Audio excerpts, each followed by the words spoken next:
Charlamagne, please tell me, why was I your donkey of the day?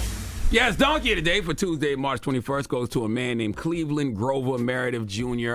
Who is Cleveland Grover Meredith Jr.? Well, he's a human jar of helmets. Okay, the type of person that gets excited when Donald Trump calls for a protest, the type of human who stands back and stands by when Trump tells him to and waits for a command to take back his country. I'm not making this up. Okay, I'm not assuming things, all right? Because he was arrested and pled guilty back in 2021 to making interstate threats, which is a felony. And he was sentenced to serve more than 2 years in prison and 3 years probation after being arrested a day after the Capitol riots because he threatened to shoot former House Speaker Nancy Pelosi. Yes, he was arrested after his own mama, his mother, the womb from which he came, called the FBI concerned about a text he sent to an uncle saying, thinking about heading over to Pelosi's speech and putting a bullet in her noggin on live TV. He also made a similar threat to the mayor of D.C. Now, here's the thing about those kind of threats. He didn't just text it. You know, he got in his vehicle, probably a pickup truck, and headed to D.C. for the insurrection that happened on January 6th. But he was delayed because of car trouble, and he arrived on the evening of January 6th after the riots were over. Now, when this man got arrested in a Washington, D.C. hotel room, listen to what was seized from him in his arrest: an assault rifle, a semi-automatic handgun, and more than 2,500 rounds of ammunition, including armor-piercing rounds. And now Cleveland wants his stuff back. Okay, he doesn't just want his stuff back. He wants his stuff back for a specific reason. He's done his time, and he wants his ammunition and his artillery back. The mayonnaise is so heavy on this one. Let's go to 11 Alive for the report, please. A Georgia man who served time for his part in the insurrection at the U.S. Capitol now wants his guns and ammunition returned. Cleveland Meredith Jr. was arrested soon after the insurrection. Agents found he drove hundreds of miles to D.C. and brought 2,500 rounds of ammunition and 2 guns with him. Meredith was released from prison in December. In filings obtained by 11 Alive, we have learned that he is now asking the court to release the firearms and ammo seized during his arrest back to his attorney so they can be sold. Come on, man. Now, I'm not mad at anyone who knows the law and uses the law to their advantage, because the motion cites a 2015 U.S. Supreme Court case that in cases where a defendant was banned from owning guns, judges may allow the transfer of seized firearms to a third party as long as the judge is convinced the defendant will not have access to them. And in this case, the motion will call for his lawyer, Tyler Dixon, to sell the firearms to a buyer unknown to Meredith. That's the law.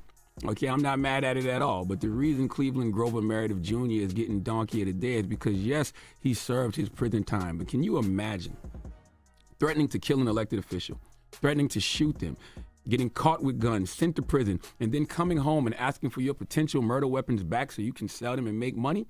Imagine, if you will, Big Meech from BMF, right? Coming home from prison and asking law enforcement to give his lawyer the $21 million worth of assets they seized, including the cash, the jewelry, the 13 homes between Detroit, Georgia, and L.A., the 3 dozen vehicles.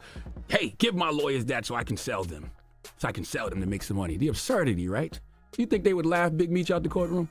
You think they would laugh Big Meech's lawyer out the courtroom? Only in America can you threaten to kill someone, literally say, I want to shoot her in the head, get caught with guns after traveling where you are to where the person is, get caught with the weapons you threaten the person with, and then there is a law that allows you to possibly get said weapons back, and you want those weapons back so you can sell them. Why do you want to sell them? Because you need the money.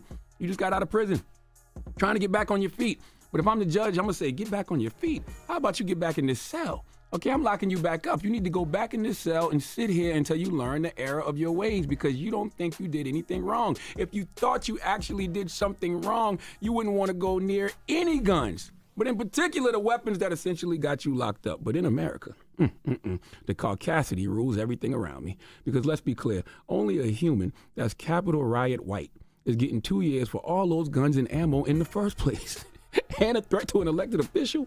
A non-white would just be happy to be home. A non-white would only, okay, I don't know what a non-white would do in a situation like this, because he wouldn't have the option. He'd still be in prison, okay? Only a member of Vanilla ISIS would feel privileged enough to say, run me my weapons back so I can make some money. Some donkey today just sell themselves. Please give Cleveland Grover Meredith Jr. the biggest hee-haw.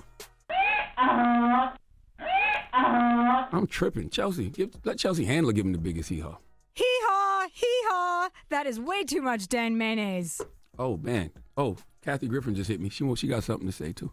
Please give this giant jar of mayo the biggest hee-haw. Oh, okay. How my man Chris Rock feel about the situation? Cracker ass, cracker. Oh. My girl on shift yet? She clocked in yet? Cracker. Oh, okay. Anybody else? I think that's all we got. Okay. All right. Donkey of the Day is brought to you by the law office of Michael S. Lamonsoff. Don't be a donkey. Dial pound 250 on your cell and say the bull if you've been hurt in a construction accident. That's pound 250 from your cell and say the bull. Wake that ass up. Early in the morning. The Breakfast Club.